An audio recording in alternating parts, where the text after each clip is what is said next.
Hi hello नमस्कार, मैं हूँ यश सलगरकर और आप सबका एक बार फिर से बहुत बहुत स्वागत है वायन कंटेंट फैक्ट्री में।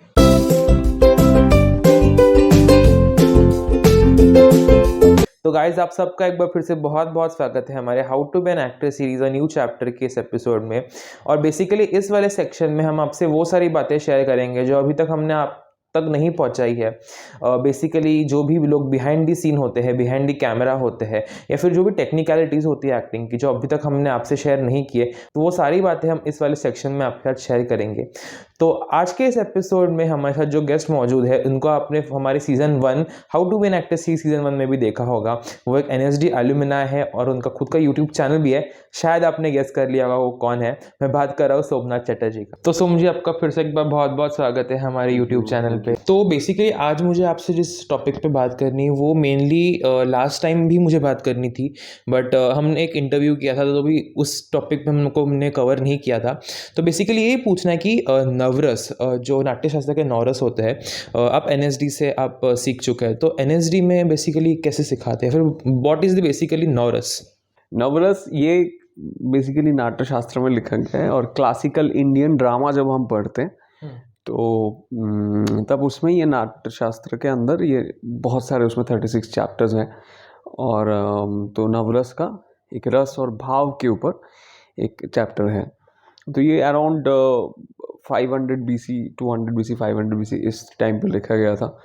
कहा जाता है कि भरत मुनि एक मुनि थे, तो उनके द्वारा लिखा गया। भरत सब कहते हैं कि ये अलग अलग लोग भी थे, तो उसका कोई प्रॉपर हमारे पास कोई एविडेंस ऐसे नहीं है कि एग्जैक्टली ये सारी चीज़ें थी। और नाट्यशास्त्र में बहुत चीज़ें जो यूरोपियन कल्चर था ग्रीस या रोम में, वो बहुत चीज़ें मैच होता है अगर हम एंशिएंट हिस्ट्री को देखेंगे। तो नवरस ये एक्चुअली टाइम के साथ साथ ना चीज़ों में चेंज लाया जाता है। भरत मुनि के बाद अभिनव गुप्त, तो अभिनव गुप्त करके वो कश्मीर के थे, एक पोएट, राइटर, फिलोसोफर वो थे। तो आई थिंक वो तो बहुत पहले हुआ था BC में, बट AD में कुछ आई थिंक 200 AD या कुछ ऐसे एग्जैक्टली साल याद नहीं आ रहा है। तो जब भरत मुनि का वो नाट्यशास्त्र ओरिजिनल है उसमें 8 रस के बारे में लिखा गया है, बट ये जो 9वां रस है शांत रस जब ऐड किया गया तो वो अभिनव गुप्त द्वारा ऐड किया गया है। कहा जाता है तो 9 उसमें आता है। अब 9 में शुरू में आता है श्रृंगार, हास्य, करुण, रौद्र, वीर, विभत्स, अद्भुत, भयानक और शांत। ये 9 चीज़ें हम कहते हैं। अब रस सबसे पहले ज़रूरी है समझना कि रस क्या है। नाट्यशास्त्र के हिसाब से रस कहा गया है जब आप मेरे ऑडियंस हैं और मैं परफॉर्म कर रहा हूँ, तो मैं कर रहा हूँ ओ माय गॉड, तो आपने मुस्कुराया। तो ये जो मैंने ओ माय गॉड किया, आपने मुस्कुराया, सो आपके अंदर मुझे देख के मैंने आपको एक एनर्जी दिया, एक सेंटिमेंट उसको कहते हैं रस। तो वो आपके अंदर जो उत्पन्न हुआ, आप मेरे ऑडियंस हैं, वो रस है। जैसे कि एग्जाम्पल के तौर पे अगर मैं कहूँ कि मिर्ची खाया और तीखा लगा, तो वो जो तीखा लगा एग्जाम्पल के तौर पे ऐसे कहा जा सकता है, जो आपको फील हुआ वो चीज़ रस के तौर पे आता है। बट एक्टर रस को प्ले नहीं करता है, एक्टर भाव को प्ले करता है, एक्टर इमोशन देता है। तो वो इमोशन से आपके अंदर एक सेंटिमेंट आता है। तो बेसिकली यही डिफरेंसेस हैं। और प्रैक्टिस की तौर पे अगर कहा जाए तो नवरस के कुछ कुछ प्रैक्टिसेस होते हैं। कूडियट्टम एक फॉर्म है, बहुत ही एंशिएंट फॉर्म है। तो वो फॉर्म जब हमने सीखा तो उसमें ये सारे रस के लिए अलग अलग एक्सरसाइजेस थे। ये रस कैसे उनके कहानी, जैसे हम जब वीर रस करते हैं तो रावण ने एक बार पहाड़ उठाया था, एक कहानी है। तो उसको हम करते हैं। तो वो जो वीर रस है मतलब वो उठाता है, बिल्कुल आंखें बिल्कुल बड़ी बड़ी और बिल्कुल फुल ऑफ इंटेंस लेके, और आपके वो एनर्जीज है ना उसके, तो वो आपके उंगली से लेके पैर के उंगली से लेके हर जगह वो एनर्जी जनरलाइज हो। बेसिकली एक्सरसाइजेज है। तो ऐसे काफी सारी एक्सरसाइजेज होती है नवरस के। शांत रस के लिए क्या हम कर सकते हैं? शांत रस को एग्जैक्टली कहा जाता है कि शांत मतलब कूल एंड काम। हम जब एक्सरसाइज में गए थे तो वो एक डेड पोजीशन था। शांत इज मोर देन बिल्कुल उसके इमोशन का कोई एसेंस अप नहीं एंड होना डाउन चाहिए। नहीं है। तो वो बिल्कुल डेड पोजीशन था और शांत रस के लिए हम एक्सरसाइज करते हैं, वो डेड पोजीशन है और बॉडी से एनर्जी को बिल्कुल छोड़ दो तो बॉडी एकदम से आपका कंट्रोल छूट जाता है। हाँ कंट्रोल छूट जाता है। तो उस अवस्था में जाने के लिए शांत रस की बात की। अब यही 9 रस के 9 भाव भी है और उसके आगे बहुत डिटेल में जाया जाए तो संचारी भाव, स्थायी भाव, व्यभिचारी भाव, तो भाव के और भी अलग प्रकार अलग है। हाँ आ जाता है और भी डिटेल्स में हम जाते हैं। बट बेसिकली इन इमोशंस की प्रैक्टिस हम अलग अलग सिचुएशंस में जाके करते हैं और जैसे वो लूडो का होता है ना ऐसे आपका चार। 9 मानो ऐसे बनाया गया, 9 स्क्वायर बनाया गया, हर एक स्क्वायर में लिख देते थे एक एक रस का नाम और एक डायलॉग देते थे कि अम, मैं खाना नहीं खाऊंगा, मान लो मुझे हमेशा यही डायलॉग आता है मैं खाना नहीं खाऊंगा गुस्सा। अब मैं खाना नहीं होगा, 9 बॉक्स भाव में होते जाओ हैं। और 9 अलग तरीके से बोलो। लेकिन ये सिर्फ 9 अलग तरीके से बोलना नहीं है। ये ऊपर से एक एक्सरसाइज ऐसा दिखता है कि आप अपने घर में टाइल्स ऐसे 9 लगे हुए हैं, यहाँ पे लिख दिया, यहाँ पे शांत, विभत्स, भयानक, रौद्र, करुण ऐसे करके लिख दिया और हर जगह जाते हैं तो रौद्र रस में आप बोल रहे हैं मैं खाना नहीं खाऊंगा, तो ऐसे करके आप कुछ बोल रहे हैं, या श्रृंगार में आप बोल रहे हैं मैं खाना नहीं खाऊंगा, तो ऐसे कुछ हम बोल रहे हैं। बट मैकेनिकली हम बहुत चीज़ें करते हैं, लेकिन इसके अंदर ना बहुत और डीप में चीज़ें होती हैं।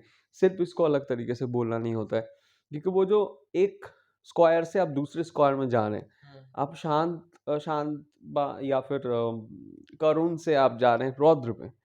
तो ये करुण रस में जाना, करुण रस जो हम एक्चुअली भाव का प्रैक्टिस कर रहे होते हैं, बट वो रस रस बोल के वो चीज़ें बड़ा मतलब बहुत ज़्यादा वो लोगों के ऊपर आ गया कि नवरस का प्रैक्टिस करना है, इसी से सब कुछ होता है।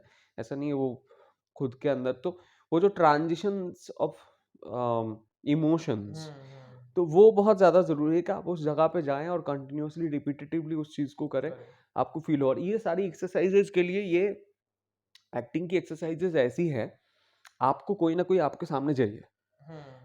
क्योंकि इसमें क्या होता है, most of the time emotions ना आपके कंट्रोल में नहीं नहीं होते। होती। जब तक आप बहुत ज़्यादा स्ट्रांग हो गए, फिर भी इमोशंस हावी होता ही है। और वी आर इंडियंस, तो मतलब इंडियंस और हम इस तरफ के लोग इमोशन है इमोशनल ही। है। और बेसिकली मैं तो बंगाल से, मैं देखता हूँ लोग बड़ी इमोशनली डिसीजन लेते हैं। हर इमोशनल डिसीजन बड़ा फेल हो जाता है हर बार जाते जाते कहीं ना। तो डू यू फील कि ये नॉरस की जो प्रैक्टिस या फिर एक्सरसाइज करने से इंसान खुद ब खुद इमोशनल हो जाता है? नहीं, इमोशनल हो इंसान तो इमोशनल मतलब इमोशनल है ही। हर इमोशन भाव वो जल्दी पकड़ लेता है। ऐसा नहीं है कि हर भाव को जल्दी पकड़ लेता है। ओके। ये ना एक प्रोसेस है और सिर्फ नवरस के प्रैक्टिस करने से नहीं होगा। उसमें और बहुत सारी चीजें हैं, ये एक पार्ट ऑफ प्रैक्टिस है। तो ये भी आपको एक तरीके से अंदर understanding about emotions, about breathing ये समझाएगा। अनटिल एंड अनलेस आपको कोई समझाने वाला होगा कि देखो तुमने मैं खाना नहीं खाऊंगा ऐसे करके तुम जब किया तुमने, तो ये सांस तुम्हारी ऐसे कुछ हुई। अब जब ये ऑटोमेटिक आपके अंदर होगा तब आप समझ पाएंगे, नहीं तो ये मैकेनिकली करके फिर वो नहीं होगा। फील नहीं बट आएगा। एक टाइम पे परफॉर्मेंस करते वक्त आपको उसको रिक्रिएट करके रीजेनरेट करना होता है और उसको रिप्रोड्यूस करना होता है। तो तब जाके आप कैसे करेंगे वो इम्पोर्टेंट है। So understanding about your emotions, ये प्रैक्टिस यही होता है कि आपको कहीं ना कहीं एक पुश देता है। ओके। That's all. ओके।